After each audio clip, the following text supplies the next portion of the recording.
രാഷ്ട്രീയക്കാരൻ ഔചിത്യമില്ലെന്ന് എനിക്ക് വീണ്ടും ഒരിക്കൽ കൂടി നിങ്ങളെ കാണേണ്ടതായി വന്നു. മുമ്പ് പറഞ്ഞതിനപ്പുറം കൂടുതലായി എനിക്കൊന്നും പറയാനില്ല. ഞാൻ വല്ലാത്ത തിരക്കിലാണ്. എന്നെ ശല്യപ്പെടുത്തരുത്. അറിയാം, മകളുടെ വിവാഹമാണല്ലേ.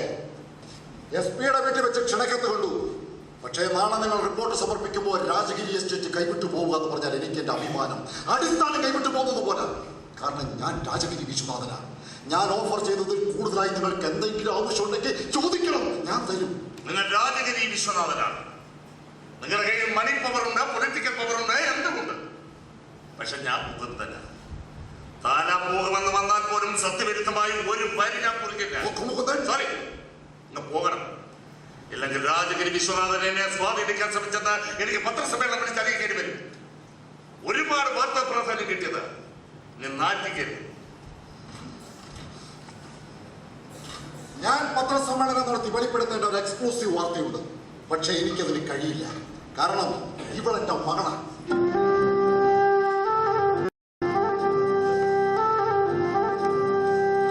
പറഞ്ഞോ, നേരിട്ട് പറഞ്ഞോ. രാജഗിരി വിശ്വനാഥിന്റെ ഏക മകളാ സുജാത. ഞാൻ പ്രഗ്നന്റാ. അതിന്റെ കാരണക്കാരൻ നിങ്ങളുടെ മരുമകൻ അഖിൽ.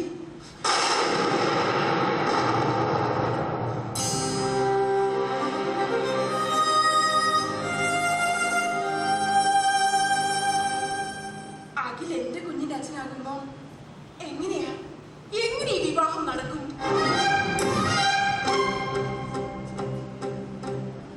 മകളെ കാണിച്ച് ചീപ്പ് വിലപേശാൻ വന്നതല്ല എന്റെ അച്ഛൻ. ഇനിയിപ്പോൾ എന്റേതെന്ന് പറയുന്നൊക്കെയും ഇവന്റേത് കൂടിയല്ലേ സാർ?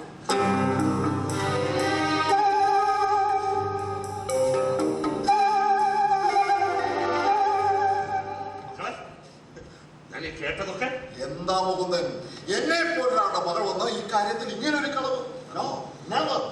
രണ്ടിനെ കൊന്നു കളയാൻ വിചാരിച്ച ഒറ്റ മകളായി പോയില്ല.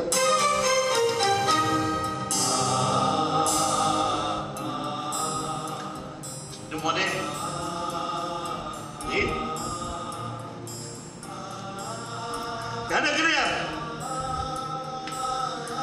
ഞാനെങ്ങനെയാ എന്റെ ദൈവമേ?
നമ്മുടെ പഴയ ഫ്രണ്ട്സിനെയൊക്കെ വീണ്ടും കാണുക, പരിചയം പുതുക്കുക, വിശേഷങ്ങൾ അറിയുക. നീ ഓർക്കുന്നോ എന്റെ കൂടെ വിഷമൂടി പഠിച്ച ആലീസിനെ? ആ ബൾക്കി പെണ്ണ് എന്നെ ലേശം പൂച്ച കണ്ടുല്ലയാ. ഇയാളവളെ നോക്കുമായിരുന്നു. കള്ളൻ അറിയാമേലതുപോലെ നടിക്കുക. ഞാൻ എന്നിട്ട് അവിടെ പോയി. എന്നെ കണ്ടപ്പോ പെണ്ണിന്റെ ഒരു സന്തോഷം. അവള് വീണ്ടും തടിച്ചു കേട്ടോ. പാവത്തിന് ഒരു ഗൾഫുകാരനാ കെട്ടിയത്. ഒരു മോനും ഉണ്ട്. അവള് ചോദിക്കുവാ, നീ ഇപ്പൊ എങ്ങനെയാ പഴയ പോലെ സ്മാർട്ട് ആണോന്ന്. ഞാൻ പറഞ്ഞു, ഏയ് പഴയ വൃത്തിയൊക്കെ അങ്ങ് പോയെന്ന്. എന്താണ് ഇത്? ഒരു തമാശ ഇല്ലാത്തവരായി. അയ്യേ, എന്താ ഒരു കൗതുകമില്ലാത്തവരായി നീ മാറുന്നത്? ഒരുമിച്ച് നടന്ന് വിവാഹം ക്ഷണിക്കാന്നൊക്കെയുള്ള എന്റെ ത്രില്ലും ഇനി നശിപ്പിച്ചു കളഞ്ഞല്ലോ. നിക്ക് ഞാനിപ്പോ ഒട്ടൊന്ന് നേരെയാക്കട്ടെ. പ്രിയപ്പെട്ട ഇണയുടെ കണ്ണിലെ കൃഷ്ണമണിയിൽ തെളിയുന്ന പ്രതിബിംബം നോക്കി മുഖം നിൽക്കാൻ കഴിയുക. അതാ പെണ്ണിന്റെ ഭാഗ്യം.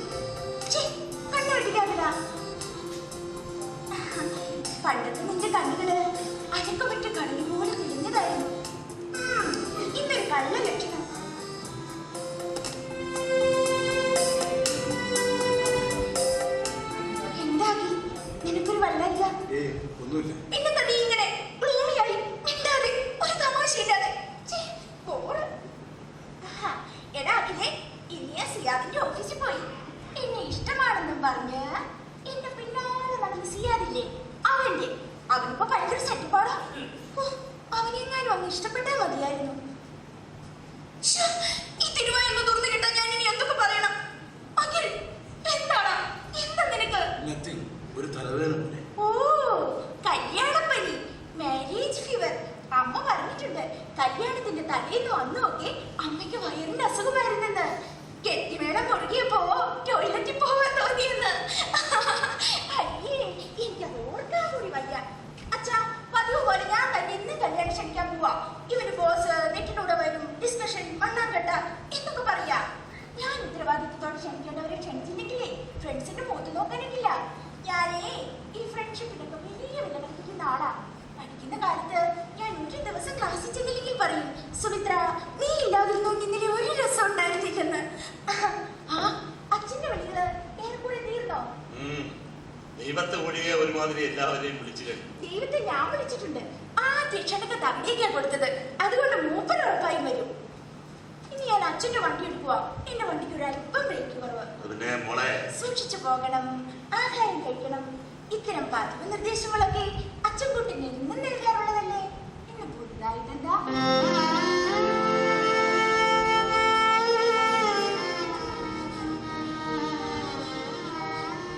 എന്താ കണ്ണുകളിലൊരു നനവ്? ഒന്നുമില്ല. മരിക്കാൻ വരെ എന്നെ പിരിയാൻ പറ്റാത്തത് കൊണ്ടല്ലേ ഈ ബോർഡിന് തന്നെ എന്നെ കെട്ടിച്ചു കൊടുക്കുന്നത്. ഇവൻ അന്റെ നിമിഷം വഷളായിക്കൊണ്ടിരിക്കുക.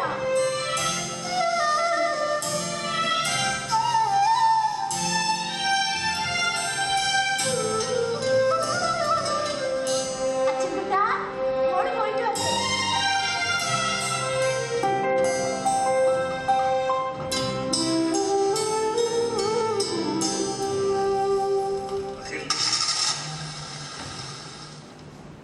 ഞാനെങ്ങനെ പറയണം? ഞാനെങ്ങനെ പറയും? സന്തോഷത്തിന്റെ തിരുനാളം ഞാൻ എങ്ങനെ ഊതിക്കെടുത്തും? ജന്മസുഹൃതം പോലെ മനസ്സിൽ കൊണ്ട് നടന്ന സ്വപ്നം കളവ് പോയെന്ന് ഞാൻ എങ്ങനെ പറയണം?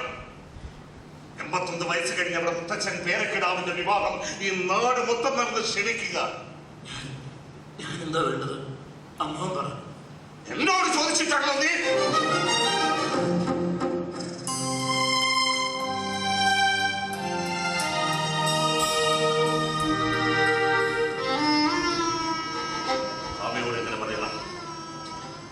ഞാൻ അവർക്കൊക്കെ എങ്ങനെ പൊരുത്തപ്പെടാൻ കഴിയും? കഴിഞ്ഞ രാത്രിയിൽ ഞാൻ ഉറങ്ങാൻ കണ്ടപ്പോൾ പ്രാർത്ഥിച്ചത് എന്താണെന്നറിയോ? ഈശ്വര, പുലരുമ്പോ ജീവനുണ്ടാകുന്നു. ഒന്നും വേണമെന്ന് കരുതിയായിരുന്നില്ല. മക്കളെ, ഞാൻ നിന്നെ വളർത്തിക്കൊണ്ട് വന്നത് എനിക്ക് വേണമെന്ന് കരുതിയാണ്. ഞാൻ എന്താ വേണ്ടത്? മരിക്കണം. എങ്ങനെ പരിഹരിക്കും നമ്മുടെ എന്താ ഒരു പ്രതിവിധി? പരിഗണിച്ചിടാവേ. ഗോമതി ഹാപ്പി, വിമൽ കുമാർ ഹാപ്പി, ഞാൻ ഹാപ്പി. നീ ഹാപ്പിയാണോ?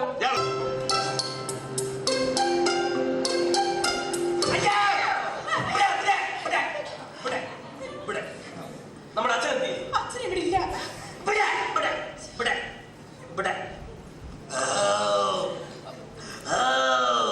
എന്താ മാക്രിയെ വിഴുങ്ങിയോ? ജീവനുള്ള കുറെ സാധനങ്ങൾ അകത്ത് കിടക്കുക. അതിന്റെ എങ്ങനെ? അതാ ചോദിച്ചത്, മാക്രിയെ വിഴുങ്ങിയോന്ന്. ഏലക്ക, ജാതിക്ക, കോവയ്ക്ക, പേരയ്ക്ക, ഞണ്ട്, വണ്ട്, അട്ട, പൊളവൻ, ഇങ്ങനെയുള്ള സാധനങ്ങളുണ്ട്. ഞാൻ തന്നെ ബാറ്റിയിൽ നിന്നും 2 അടിച്ചിരിക്കുക. അത് വയറ്റിൽ കിടക്കുന്ന പറഞ്ഞു പോകുന്നതിന്റെ സൈഡ് എഫക്റ്റ് ആണ് ഇത്. എന്തിനാ അച്ഛനെ അന്വേഷിച്ചത്? വീണ്ടും പേരിക്ക വന്നത് ചൂളടിച്ചോ? അതെനിക്ക് പ്രശ്നമല്ല. അയാളായി അയാളുടെ ഭാര്യയായി. പക്ഷെ കണ്ണു കുടിച്ചോണ്ട് വഴി കിടന്ന് കരഞ്ഞു ഭൂമി എനിക്ക് പേരുതോട്ടം ഉണ്ടാക്കിയാലേ വിമൽകുമാർ സഹിക്കില്ല. അങ്ങനെ ഈ സമൂഹത്തിൽ ഇപ്പൊ അറിയപ്പെടുന്നത് വിമൽകുമാറിന്റെ അച്ഛൻ എന്ന ലേബലില്ല. അച്ഛനായാലും മകനായാലും അകത്തൊരു കുഞ്ഞ് സുഖമില്ലാതെ കിടപ്പുണ്ട്. ഇവിടെ വന്നിങ്ങനെ അടുത്ത് ബഹളം ഉണ്ടാക്കരുത്. സത്യം പറഞ്ഞ ഞാൻ അതിനെ ഒന്ന് കാണാൻ വന്നത്. എന്റെ കൺമുന്നിൽ വെച്ചാ അപകടം സംഭവിച്ചത്. ഞാൻ അതിനെടുത്ത് ആശുപത്രിയിലാക്കിയത്. അച്ഛനൊന്നും ഈ കൊച്ചിന്റെ കാര്യം പറഞ്ഞ് വീട്ടിൽ വന്നിരുന്ന് കരയുന്നത് കണ്ടപ്പോ എനിക്കൊന്നുകൂടെ കാണണമെന്ന് തോന്നി. അതാ വന്നത്. ഞാൻ സുമിത്രയെ അതിനെന്താ, കേറി കണ്ടോളൂ.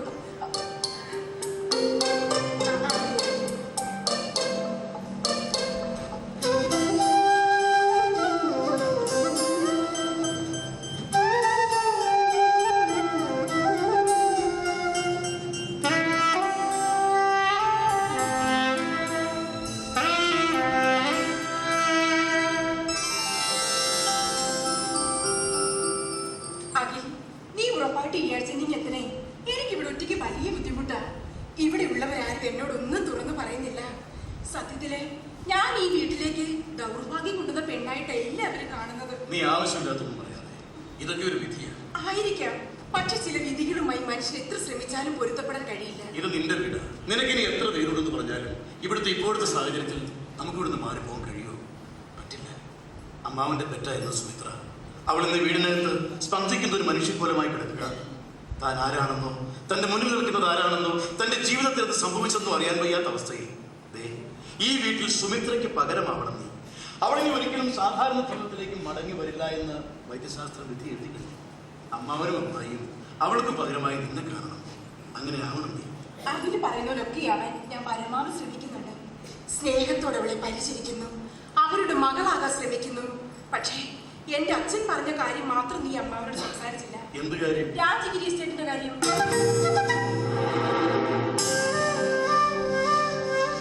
റിപ്പോർട്ട് സമർപ്പിക്കാൻ 6 മാസത്തെ കാലാവധി നീട്ടിക്കൊടുത്തത് അച്ഛൻ വേണ്ടത്ര സ്വാധീനം ചെലുത്തിയിട്ടാണ്. ഈ ഒരു അവസ്ഥയിൽ എന്റെ അച്ഛനെ അന്യനായി കാണാൻ ഒക്കും അദ്ദേഹത്തിന്. ഞാൻ സംസാരിക്കാം. ഫോണിലൂടെ വേണ്ട.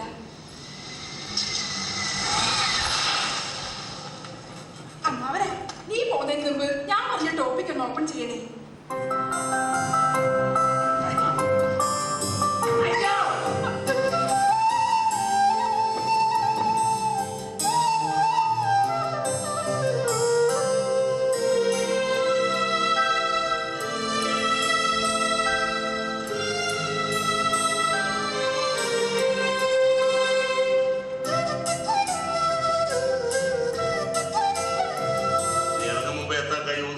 ഞാൻ ഓഫീസിൽ വന്ന് കണ്ടുപോകാന്ന് കരുതിയില്ല. ഉടനെ മടങ്ങുമോ? ദീർഘയാത്ര വല്ലതും? സാറ്റർഡേ മടങ്ങി വരാമെന്ന് കരുതുന്നു. ഇതിൽ പ്രോഗ്രാം ഒന്നുമില്ല. അമ്മാവനെ കുടിക്കാനെടുക്കട്ടെ.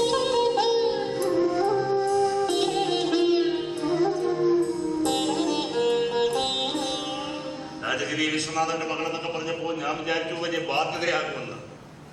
അവള് പാവ, പെരുമാറാൻ അറിയാവുന്ന കുട്ടി. ബിസിനസ് താല്പര്യങ്ങളുണ്ടെങ്കിലും അവരുടെ അച്ഛനും പാവമാ. എന്റെ ഭാഗ്യം. ഒരു കാര്യം ഏറെ ദിവസങ്ങളായി പറയണമെന്ന് ആലോചിക്കുന്നു. എന്താ മോനെ? ഞാനത് പറഞ്ഞാൽ അമ്മാവൻ ദേഷ്യപ്പെടരുത്. സുധാകരൻ അച്ഛൻ ഏറെ നിർബന്ധിക്കുന്നു. രാജഗിരി എസ്റ്റേറ്റ് സംബന്ധിക്കുന്ന ഫയലിൽ അമ്മാവൻ അദ്ദേഹത്തിന് അനുകൂലമായി റിപ്പോർട്ട് എഴുതണമെന്ന്. ഞാൻ സർവീസിൽ കയറിയിട്ട് 25 വർഷം കഴിഞ്ഞു. വിവിധ പോസ്റ്റുകളിലായി ഇവിടെ വരെ എത്തി. നാട്ടുമൊഴിയിൽ പറഞ്ഞാൽ എല്ലാം എന്തെങ്കിലുമൊക്കെ ചില്ലറ തടയുന്ന കസേരകൾ. ഈ നിമിഷം വരെ അർഹതയില്ലാത്ത 10 കാശ് ആരിൽ നിന്നെങ്കിലും വാങ്ങുകയോ സത്യവിരുദ്ധമായി ഫയലിൽ ഒരു വരി കുറിക്കുകയോ ചെയ്തിട്ടില്ല. എന്നിട്ടും ഈശ്വരൻ എന്ന നീതികേടാ എന്നോട് കാണിച്ചത് ചോദിച്ചേക്കാം. ദൈവത്തിന്റെ നീതി എന്നോട് പ്രതികരിച്ചത് എങ്ങനെയായിക്കോട്ടെ, പക്ഷെ ഞാൻ ഔദ്യോഗിക ജീവിതത്തിൽ മനസ്സാക്ഷിക്ക് നിരക്കാത്ത ഒരു കാര്യം ചെയ്യില്ല. ഇതിപ്പോ എന്റെ പ്രശ്നമാണ്. നിനക്ക് എത്ര മണിക്കാ ഫ്ലൈറ്റ്? സമയമുണ്ട്. നിനക്ക് വേണ്ടി ഞാൻ എന്റെ മനസ്സാക്ഷിയെ വഞ്ചിക്കണം. എന്നോടുള്ള ദേഷ്യത്തിന് വിശ്വസിക്കുന്നവന്റെ പ്രതീക്ഷകളെ ഒന്നിലധികം തവണ തകർക്കരുത്. ഞാൻ സമയം കളയാതെ പോരാ.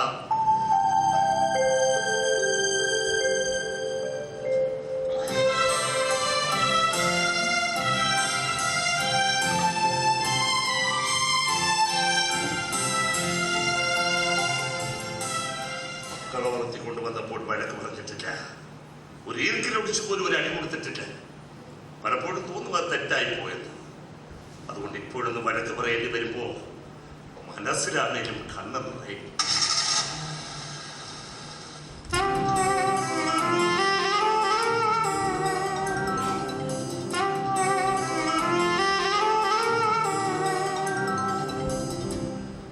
അമ്മാവൻ എന്താ സുമിത്രയുടെ മുറിയിൽ കയറാത്തത്, അവളെ കാണാത്തത്?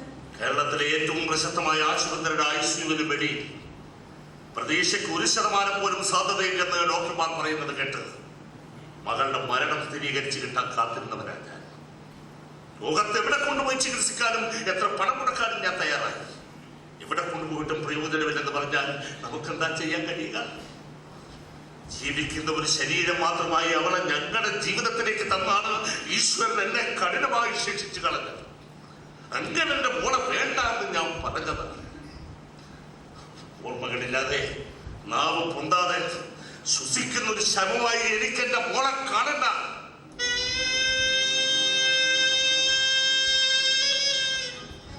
എന്റെ മനസ്സിൽ സുമിത്രമോളിപ്പോഴും ആരാധനയായി പാല് നടക്കുക. അവളെ ആ രൂപത്തിലല്ലാതെ സങ്കല്പിക്കാൻ കൂടി കഴിയില്ല. കാരണം ഈ ലോകത്ത് മറ്റെന്തിനേക്കാളും ഉപരി സ്നേഹിച്ചു. എത്രയോ മാസങ്ങളായി ആന്റി ജോലിക്ക് പോയിട്ട്. ഞാൻ നോക്കിക്കോളാം. ആന്റി പോയിട്ട് വാന്ന് പറഞ്ഞ കേൾക്കുന്നില്ല. സുമിത്രയുടെ മുറിയിൽ നിന്ന് ഇറങ്ങാതെ അവൾക്കരികിൽ രാപകലില്ലാതെ അമ്മ. മുറിയിൽ കയറാതെ കാണാതെ രാപകലില്ലാതെ അവളെ കുറിച്ച് മാത്രം ചിന്തിച്ചു കഴിയുന്ന അച്ഛൻ. അങ്കിൾ, ഈ ഗതികെട്ട അവസ്ഥയിൽ നിങ്ങളുടെയൊക്കെ ജീവിതത്തിലേക്ക് കടന്നു വന്നെങ്കിലും മനസ്സിൽ ഒരിക്കൽ പോലും അവൾക്കൊരു ദോഷം വരണമെന്ന് ഞാൻ ചിന്തിച്ചിട്ടില്ല. സത്യം. അങ്ങനെ പറഞ്ഞു ഞങ്ങള്. അതൊക്കെ ഈശ്വരന്റെ തീരുമാനങ്ങളാ. അവിടെ നമുക്ക് വെറുതെ നിന്നു കൊടുക്കാമെന്നല്ലാതെ മറ്റെന്ത് കഴിയും? ഒരു ഹോം നഴ്സിൽ നിർത്തുന്നതിനെ പറ്റി പല തവണ ഞാൻ ആന്റിയോട് പറഞ്ഞതാ. എന്റെ മോളെ നോക്കാൻ ഞാൻ മതിയെന്ന അമ്മ. 6 മാസം പ്രായമായ ഒരു കുഞ്ഞിന്റെ അവസ്ഥയിലാ സുമിത്ര. അങ്ങനെയും പറയാനൊക്കില്ല. 6 മാസമായ കുട്ടി ചിരിക്കും, കരയും, സ്വപ്നങ്ങൾ കാണും. പക്ഷെ ഇത് നീ മറ്റു വല്ലതും പറ.